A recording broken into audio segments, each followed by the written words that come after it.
মঙ্গল এতদিন অবস্থান করছিল রাহুর নক্ষত্র স্বাতী নক্ষত্রে, এবার নক্ষত্র পরিবর্তন করছে মঙ্গল 13 তারিখের, এই অক্টোবরের 13 তারিখে বিশাখা নক্ষত্রে প্রবেশ করবে এবং এই নক্ষত্র থেকে 27 অক্টোবর আবার রাশি পরিবর্তন করে নেবে। তখন মঙ্গল কিন্তু নিজের ঘরে প্রবেশ করবে, যেটা হচ্ছে বৃশ্চিক রাশি। মকর রাশির ক্ষেত্রে মঙ্গলের যে অবস্থান, মঙ্গল তো কর্মের ঘরে অবস্থান করছে এবং মঙ্গলের দৃষ্টি রাশির উপরে থাকছে উচ্চ দৃষ্টি, সেরকম চতুর্থ ঘরে দৃষ্টি থাকছে মঙ্গলের, নিজের মূল ত্রিকোণ রাশি মেষ রাশিকে দেখছে, আবার অষ্টম দৃষ্টি দিয়ে পঞ্চম ঘরকে দেখছে।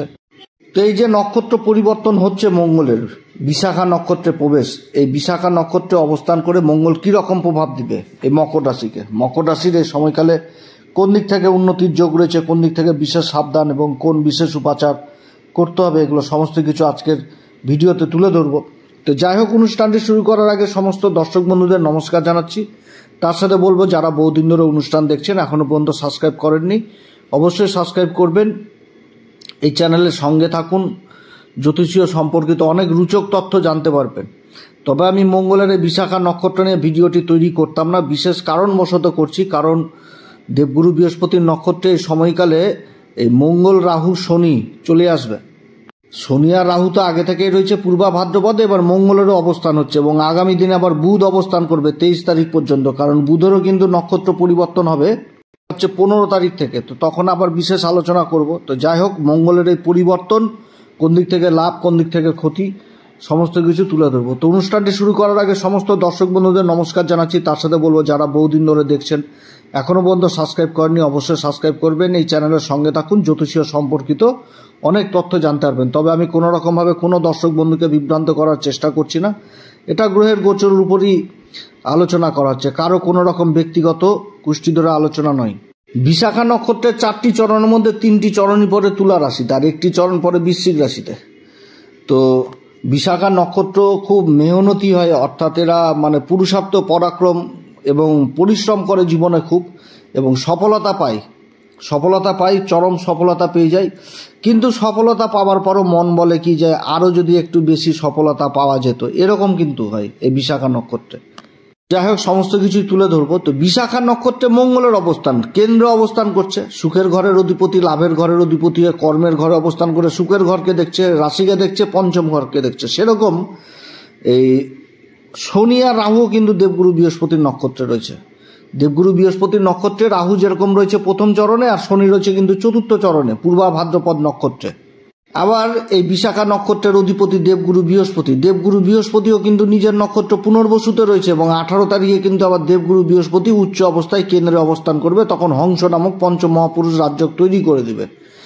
আর মঙ্গলের সাথে সম্পর্ক হয়ে যাবে কেন্দ্রের সম্পর্ক, সেরকম মঙ্গলের যেরকম দৃষ্টি রাশির উপরে থাকবে, সেরকম আবার গুরুরও দৃষ্টি রাশির উপরে থাকবে, তারপর আবার শনির উপরও দৃষ্টি থাকবে, অর্থাৎ রাশির অধিপতির উপরও দৃষ্টি থাকবে এবং রাশির অধিপতি শনিদেব আবার ওই দেবগুরু বৃহস্পতির নক্ষত্রে অবস্থান করছে। অর্থাৎ এই সময়কালে কিন্তু একটা অদ্ভুত সংযোগ এই মকর রাশির ক্ষেত্রে হতে যাচ্ছে।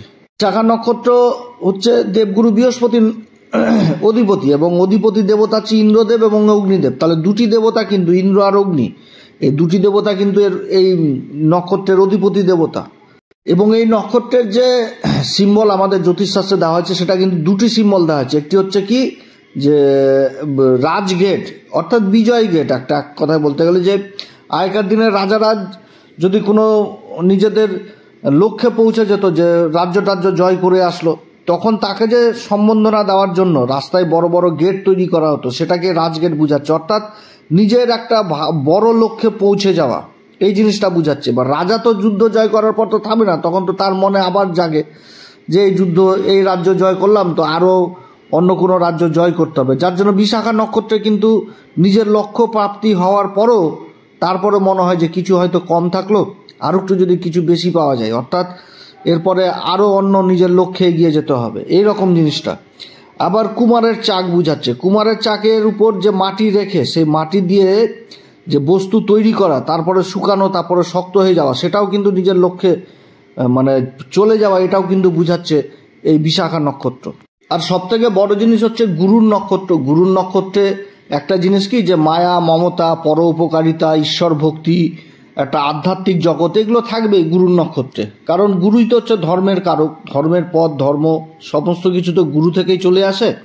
তার জন্য বিশাখা নক্ষত্রেও কিন্তু এই জিনিসটা থাকে। অর্থাৎ বিশাখা নক্ষত্রের এই যে মঙ্গলের অবস্থান এবং রাশির উপর দৃষ্টি, আবার পূর্বা ভাদ্রপদে শনির অবস্থান এবং তার সাথে রাহুর অবস্থান পূর্বা ভাদ্রপদ এবং দেবগুরু বৃহস্পতির পুনর্বসু নক্ষত্র, অর্থাৎ তিনটি নক্ষত্র, দেবগুরু বৃহস্পতির যে তিনটি নক্ষত্র, পুনর্বসু নক্ষত্র, পূর্বা ভাদ্রপদ নক্ষত্র এবং বিশাখা নক্ষত্র, এই তিনটি নক্ষত্রই এখন সম্পূর্ণভাবে অ্যাক্টিভ হয়ে গেছে মকর রাশির ক্ষেত্রে।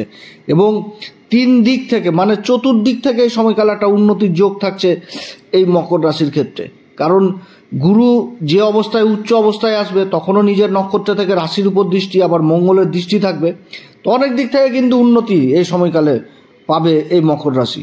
এই সময়কালে নিজের কর্মকে এগিয়ে নিয়ে যেতে পারবে এবং কর্মক্ষেত্রে যদি কোনো রকম কষ্ট হয়, সংঘর্ষ হয়, সেটাকেও সহ্য করে নিজের লক্ষ্যে পৌঁছাতে পারবে এই মকর রাশি। একটা ভালো লক্ষ্য পেয়ে যাওয়া এই সময়কালে, যে নিজের কর্মে বিশাল বড় একটা সফলতা পেয়ে যাওয়া, এটাও কিন্তু বোঝাচ্ছে এই মকর রাশির ক্ষেত্রে এই সময়কালে। এবং এরপরে বুধেরও কিন্তু অবস্থান চেঞ্জ হয়ে যাবে 15 তারিখ থেকে। 15 তারিখ থেকে বুধ আবার বিশাখাতে চলে আসবে। বুধ তো রাহুর নক্ষত্র স্বাতী নক্ষত্র অবস্থান করছে, কর্মের ঘরে বুধের অবস্থান, ভাগ্যের ঘরের অধিপতি। তবে এই নক্ষত্রে থাকাকালীন যে শুধু পজিটিভ দিকটাই উঠে আসবে সেটাও না, কারণ রাশির উপর যেরকম মঙ্গলের দৃষ্টি থাকছে সেরকম গুরুরও দৃষ্টি থাকছে। অতএব ধৈর্যের ব্যাপারটাও থাকছে এখানটাতে, কারণ মঙ্গল থেকে অধৈর্য জিনিসটাকে বুঝায়। এবং মঙ্গলের এই নক্ষত্রে অবস্থান এবং রাশির উপর দৃষ্টি পড়ার দরুন এখানটা থেকে দুই রকম ভাব তৈরি আসবে মনের মধ্যে, যে দনমনও করবে যে কাজটা করে হয়তো মানে ভালো করলাম না খারাপ করলাম, এরকম হয়ে যাবে, না কাজটা আমার করা উচিতই হয়নি, এরকম মনোভাব চলে আসবে, দনমন এক কথায়। অতএব নিজের ডিসিশনের জায়গাটা কিন্তু সঠিক রাখতে হবে। প্রয়োজন পড়লে কোনো কাজ করার আগে হাজারবার চিন্তা করতে হবে এবং যদি অসুবিধা হয় কোনো অভিজ্ঞ লোকের পরামর্শ নিতে হবে কিন্তু এই সময়কালে, তাহলে কিন্তু সাকসেস পাবে। না তো কাজ করার পর মনে হবে কেনই বা করলাম, আর না করার আগে মনে হবে যে কেন যে করলাম না, এরকম কিন্তু একটা পরিস্থিতি তৈরি হবে এই মকর রাশির ক্ষেত্রে। বিশাখা নক্ষত্রের মেন এলিমেন্টই হচ্ছে অগ্নিদেব, অগ্নিতত্ত্ব এক কথায় বলতে গেলে। তাহলে এখানটাতে মঙ্গলও কিন্তু অগ্নিতত্ত্ব পড়ে যাচ্ছে। এবার কি হবে, যে মনের ভিতরের যে আগুন সেটা নিজের কার্যের দ্বারা সম্ভব হবে, যার জন্য বিশাখা নক্ষত্রে যেদিন পড়ে সেই দিন যদি আগামী দিন বা ভবিষ্যতের কোনো প্ল্যান করে রাখা যায় এবং সেই প্ল্যান মাফিক যদি আগানো যায়, তাহলে কিন্তু লক্ষ্যে পৌঁছানো যায়, যে আমি এটা করতে পারবো, যতই কঠিন সমস্যা আসুক আমাকে সাকসেস হতেই হবে। যেরকম কুমারের চাক আগে যে উল্লেখ করলাম, যে একটা মাটি এখানটাতে দিয়ে সেই মাটিকে একটা রূপরেখা দেওয়া, সেটাও কিন্তু হয়। অর্থাৎ নিজের টার্গেট পূরণ করতে পারবে।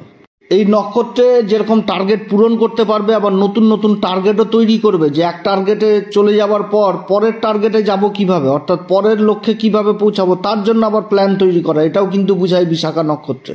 শিক্ষার দিক থেকেও বিশেষ প্রভাবিত করবে এই সময়কালে মকর রাশিকে। যারা শিক্ষাক্ষেত্রে কোনো এক্সামে বসছেন, বড় বড় অফিসার র্যাঙ্কের এক্সামে বসছেন, তাদের জন্য একটা ভালো অনুকূল পরিবেশ তৈরি হবে এবং নিজের লক্ষ্যেও পৌঁছাতে পারবে। বড় বড় আধিকারিকদের জন্মছকে কিন্তু বিশাখা নক্ষত্র দেখতে পাওয়া যায়। সমাজে সম্মানের পাত্র হয়।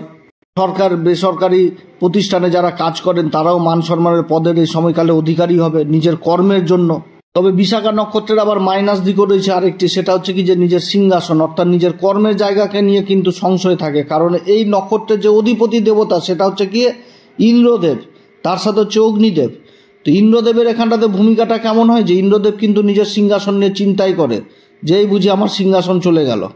কারণ ইন্দ্র কিন্তু ভাবে যে যেহেতু স্বর্গের রাজা ইন্দ্র, তো ভাবে কিন্তু সেই জিনিসটা যে কেউ হয়তো তপস্যা করবো, দিক থেকে ব্রহ্মদেব আর ভোলে বাবা মিলে দিয়ে দিবে আশীর্বাদ, আর সিংহাসন তো টনবলতে, এরকম কিন্তু চলে আসে। নিজের কর্মক্ষেত্রে নিজের কর্মের জায়গাটাকে নিয়েও কিন্তু বিশেষ চিন্তিত হবে এই সময়কালে এই মকর রাশি। তবে চিন্তা করে লাভ নাই, দেবগুরু বৃহস্পতির আশীর্বাদ রয়েছে। তিনটি গ্রহই কিন্তু মেন গ্রহই কিন্তু চলে আসছে একদম গুরুর নক্ষত্রে, এবং দেবগুরু বৃহস্পতি স্বয়ং অবস্থানই করছে নিজের নক্ষত্রে। 18 তারিখের পর আবার রাশির উপর দৃষ্টি দিবে।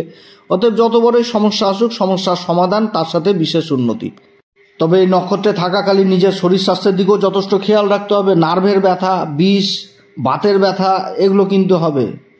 অতএব এইগুলো সমস্যা যাদের রয়েছে তারা বিশেষ সাবধান, এবং যাদের হয়নি তারাও নিজেদের শরীর স্বাস্থ্যের দিকে খেয়াল নেবেন। প্রাণায়াম, যোগব্যায়াম এগুলো অবশ্যই করতে হবে, কারণ মঙ্গলের দৃষ্টি থাকবে রাশির উপরে একটুতেই কর্মক্ষেত্রে আবার উত্তেজিত হওয়া চলবে না। কর্মের ক্ষেত্রে মাথা ঠান্ডা করে কাজ করতে হবে। শনি বক্রী অবস্থায় থাকছে, দেবগুরু বৃহস্পতির নক্ষত্রে, এটাও ঠিক, কিন্তু যোগাযোগের ব্যবস্থা খুব ভালো হবে এই সময়কালে। তা বলে যে যোগাযোগ ভালো হবে, যে কোনো সরকারি কাগজপত্র না পড়ে সই করে দিব, মুখের কথায় বিশ্বাস করব, সেটা করলেও তো মকর রাশির এই সময় চলবে না। কর্মক্ষেত্রে এখন উন্নতির সময়, যে কোনো কাজ মাথা ঠান্ডা করে করতে হবে, ধীর স্থির মস্তিষ্কে করতে হবে। বিভিন্ন দিক থেকে বিভিন্ন রকম অপরচুনিটি এখন পাবে এই মকর রাশি, নিজেদের কর্মক্ষেত্রে হোক, শিক্ষার ক্ষেত্রে হোক। যারা সমাজকে ট্রেনার হিসাবে চালনা করছেন, যারা সমাজে শিক্ষাদান করছেন, কোনো কোচিং সেন্টার চালাচ্ছেন, তাদের ক্ষেত্রেও কিন্তু ভালো সম্মানের পদ পাবে এই সময়কালে। সরকার কিংবা বেসরকারি দিক থেকে পুরস্কৃত হওয়ার প্রবল সম্ভাবনা থাকছে, যে যেই প্রতিষ্ঠানে কাজ করুক। তবে ব্যবসায়িক মহলে একটা জিনিস হবে কি, যে নিজের কর্মে সন্তুষ্ট থাকবে না। যদি 100 টাকা কামাই হয়, তাহলে মনে ভাববে যে যদি 150 টাকা কামাই করতে পারতাম, এরকম জিনিসটা হবে আর কি। তবে কর্মে সাকসেসও হবে, সাকসেস পাওয়ার পরও কিন্তু নিজের অন্য লক্ষ্যে পৌঁছানোর চেষ্টা করবে এই সময়কালে। অর্থাৎ এই সময়কালে এগিয়ে যাওয়ার প্রবণতাটা সম্পূর্ণভাবে লক্ষ্য করা যাবে মকর রাশির ক্ষেত্রে, যে এগিয়ে যেতে হবে, চলতে হবে এই জিনিসগুলো। এই সময়কালে কোন উপাচার করবে? প্রত্যেক দিন হনুমান চল্লিশা, বজরংবাণ, শ্রীরাম সীতার প্রণাম মন্ত্র সহকারে পাঠ করবেন। এছাড়া শনিদেব পূর্বা ভাদ্রপদে রয়েছে, ভোলে বাবার বিশেষ অভিষেক করতে হবে। প্রত্যেক দিন অন্তত 51 বার মহামৃত্যুঞ্জয় মন্ত্র পাঠ করতে হবে। যারা গুরু দীক্ষা নেননি, অবশ্যই গুরু দীক্ষা নেবেন। সূর্যদেবকে অর্ঘ্য দিবেন, পিতামাতার আশীর্বাদ নেবেন। এবং তার সাথে সবথেকে বড় জিনিস সেটা হচ্ছে কর্মক্ষেত্রে মাথা ঠান্ডা করে ধীর মস্তিষ্কে কাজ করতে হবে, বুঝে সুঝে কাজ করতে হবে। সব দিক থেকে একটা ভালো সময়ের সূচনা হয়েছে এই মকর রাশির। তবে সবার ক্ষেত্রে যে সমান প্রভাব পড়বে সেটাও না। অনেক দাদা দিদি ভাই বোনদের জন্মকুষ্ঠিতে গ্রহের অবস্থান খারাপ রয়েছে, তাদেরকে অবশ্যই বলবো ভালো জ্যোতিষীয় পরামর্শ নিতে। কোন নক্ষত্রে জন্ম আপনার, সেই নক্ষত্রের কি প্রভাব এবং কোন নক্ষত্রে আপনাকে ভালো ফল দিবে, এগুলো একমাত্র জ্যোতিষী বলতে পারবে। অতএব ভালো জ্যোতিষীয় পরামর্শ নেবেন। প্রয়োজনে আমাদের সাথে যোগাযোগ করতে পারেন, তবে আমাদের শুল্ক লাগু থাকে। আর একটা কথা, আমাদের এখানটাতে একটু সময় বেশি লাগে, অল্প সংখ্যক লোককে দেখা হয়, তো যার জন্য একটু সময় বেশি লাগে। আর আমাদের সাথে যে যোগাযোগ করতে হবে এরকম কোনো ব্যাপার নাই। আমাদের থেকে সমাজে বহু বড় বড় জ্যোতিষী রয়েছে, তাদের সাথেও যোগাযোগ করতে পারেন। আপনারা সবাই ভালো থাকেন। এরপরে আবার আসবো এরকম রোচক সংবাদ নিয়ে। নমস্কার, ধন্যবাদ।